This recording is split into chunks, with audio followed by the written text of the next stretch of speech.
Le chiffre de la semaine, l'or, c'est 66 €. C'est le budget prévu par les jeunes pour la fête des mères qui a lieu ce week-end. Mais oui, c'est ce week-end, Noémie. Effectivement, d'habitude, c'est plutôt fin mai, mais là, avec le conflit avec la Pentecôte, c'est ce week-end. Et 63% des Français, en tout cas, déclarent qu'ils ne vont pas l'oublier. Bon, la fête des mères, c'est une fête avant tout commerciale. C'est ce que beaucoup disent. 7 Français sur 10 disaient en 2022 que c'était une fête trop commerciale. Et d'ailleurs, un petit point d'histoire, ce qu'on peut rappeler, c'est que comme tous les temps forts, souvent, ils sont accusés, on va dire, on peut les critiquer sur ce point-là. Et déjà, la fondatrice de la fête des mères, c'est une institutrice et militante qui s'appelait Anna Jarvis, qui l'a créée en 1905 pour rendre hommage à sa maman. Et déjà, à cette époque-là, elle avait dit que ça avait été honteusement repris par les fleuristes.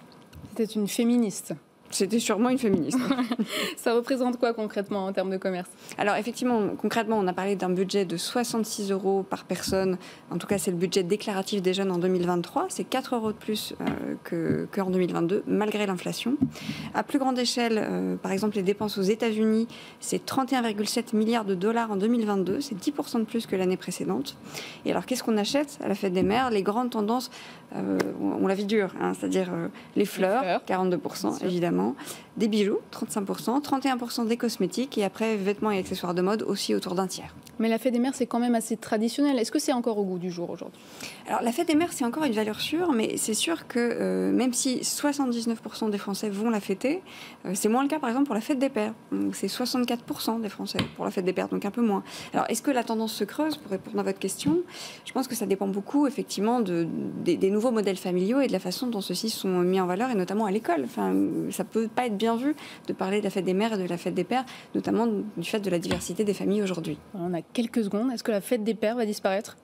Non, la fête des pères ne va pas disparaître, mais c'est un des grands enjeux des marques, c'est-à-dire la fête des grands-mères qui avait été créée par la marque Café Grand-Mère en 1987. C'est bien par des raisons commerciales parce que peut-être qu'il y aura plus de grands-mères à l'avenir. La fête des pères, à ne pas oublier non plus, je crois que c'est bientôt. 17 juin. 17 juin, et la fête des mères, donc ce week-end, à ne pas oublier, et puis innover, changer un peu des fleurs, des cosmétiques. Et, donc un quart des Français ne vont pas offrir de cadeaux cette année.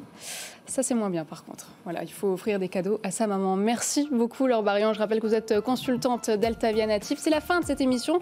Vous pourrez la retrouver sur le site, l'application BFM Business, bien sûr. Vous pouvez la réécouter en podcast. Quant à moi, je vous retrouve la semaine prochaine, même heure, même endroit. À très vite. Focus Retail, la distribution de demain s'invente aujourd'hui.